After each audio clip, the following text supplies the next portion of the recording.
Hello साथीहरू, आज चाहिँ म चाहिँ बफको अचार बनाउँदैछु। यो चाहिँ बाहिर भान्जीलाई पठाउनु पर्ने भएको कारणले अब हेर्नु होला है म चाहिँ कसरी बनाउँछु भनेर।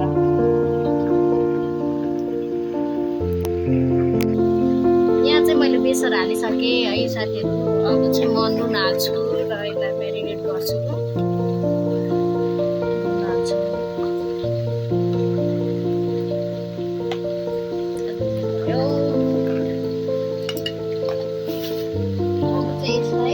हल्का तेल पनि हाल्नु है।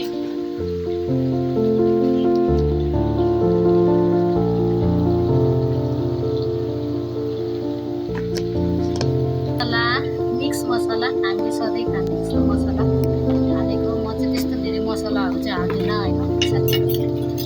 चाहिँ मिक्स मसला हो। अब यसलाई चाहिँ म मोल्दैछु है। मलाई चाहिँ हातले मोलेको चाहिँ मन पर्दैन होइन, त्यही भएर यसलाई चाहिँ मैले चम्चाले मोल्दैछु।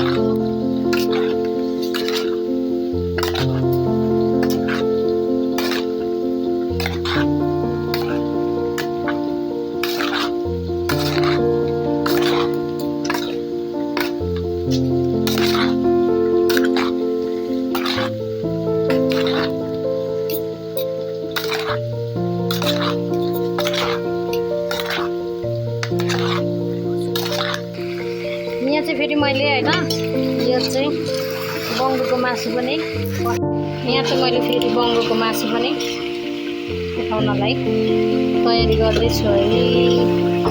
यो चाहिँ बेसार र नुन लाएर यस्तो बनाएको मात्रै। यो चाहिँ 2 केजीको मासु हो, तर कस्तो थोरै देखिएको क्या, हेर्नु न। तर बेसार पनि लागेको छ, तर यहाँ क्यामेरामा चाहिँ बेसार देखाउँदैन रहेछ है साथीहरू। यो पनि बाहिरै पठाउनु लागेको।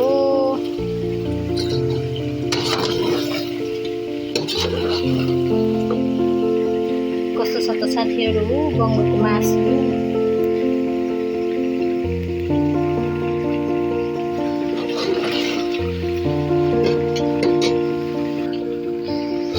यो चाहिँ अब रेडी भइसक्यो है। यत्तिकै गरेर पठायो भनेदेखि चाहिँ गनाउँदैन होला भनेर। यो चाहिँ रेडी भइसक्यो। कस्तो दामी दामी पिसहरू छ साथीहरू। तर यो यहाँनिर चाहिँ कलरै देखाएन, तर खतरा कलर आएको छ आउँछ यसमा चाहिँ होइन। अब यसलाई चाहिँ बट्टामा हालेर प्याक गरिदिन्छु। यो चाहिँ अचारको लागि मसलाहरू हो। खोर्सानी चाहिँ मैले धुलो हाल्दैछु अनि डल्ले हाल्दैछु, त्यही भएर डल्ले चाहिँ धेरै उ हुन्छ। त्यही भएर यसलाई चाहिँ छु यहाँनिर।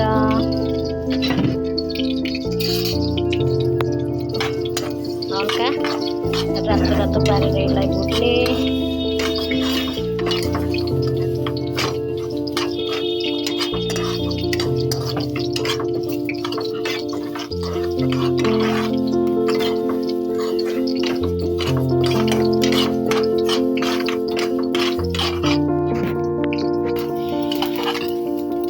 यो चाहिँ रातो रातो भइसकेको छ होइन। अब यसलाई चाहिँ निकालेर स्टिम। यो चाहिँ अचारको लागि तेल चाहिँ हालेँ मैले। अब यसलाई अलिक खराएर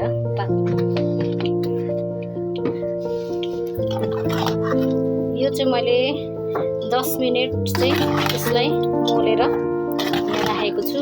अब चाहिँ यसलाई फ्राई गरौँ।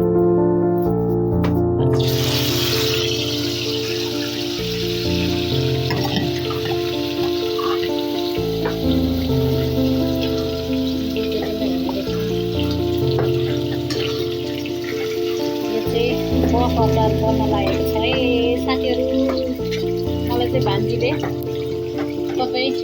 तपाईँले मिठो बनाउनुहुन्छ भनेर बनाउनु लाउनु भएको। अब हेर्नु कस्तो हुन्छ होइन।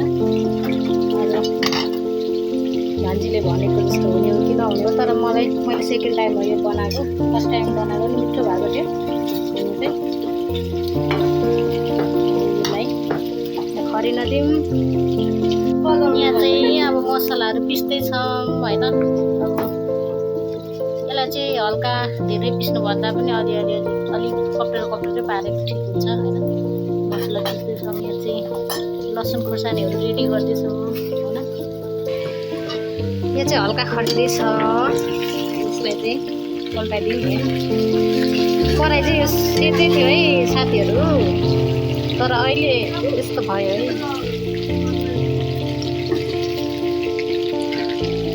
हल्का फ्राई हुन्छ। यो चाहिँ रातो भइसकेको छ।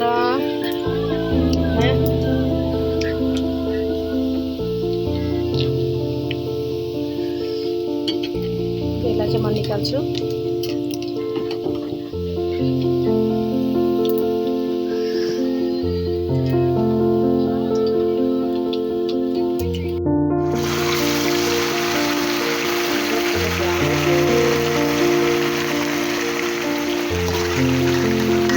मासु लिएको होइन, 1 किलोको थोरै हुँदैछ। र चाहिँ फ्राई भइसकेको छ।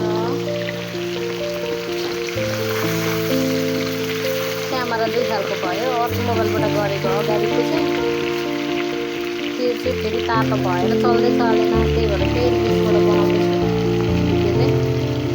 अब चाहिँ यो चाहिँ दोस्रोचोटिको हो, यो पनि रेडी भयो। अब चाहिँ हामी मसलाहरू मिक्स गर्दैछौँ।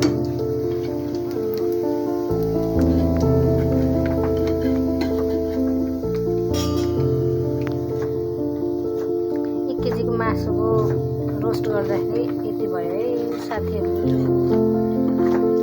एक बटान नहोला जस्तो छ अचार त।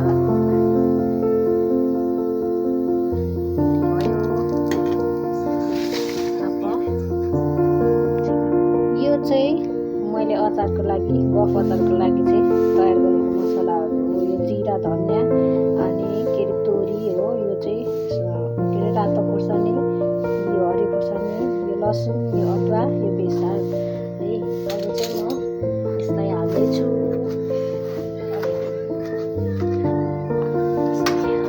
यसलाई चाहिँ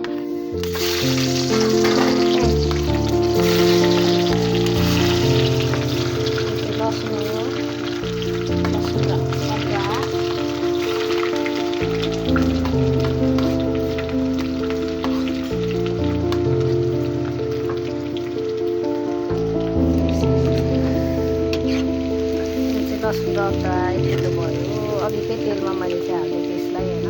यसलाई चाहिँ हल्का रातो रातो बनाउनुपर्छ। कराई चाहिँ कस्तो देखिएको छ, तर यो कराई चाहिँ सेतै छ है साथीहरू, कालो नभन्नु होला। यो चाहिँ फ्राई गर्दा गर्दा यस्तो भएको है। यो चाहिँ हल्का अब रातो रातो हुँदैछ।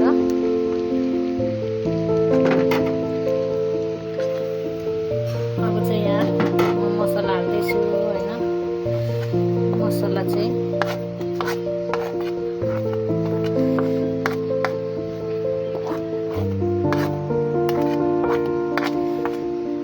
हाल्दैछु। बेसार,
चाहनुहुन्छ भने मलाई सम्पर्क नगर्नु होला।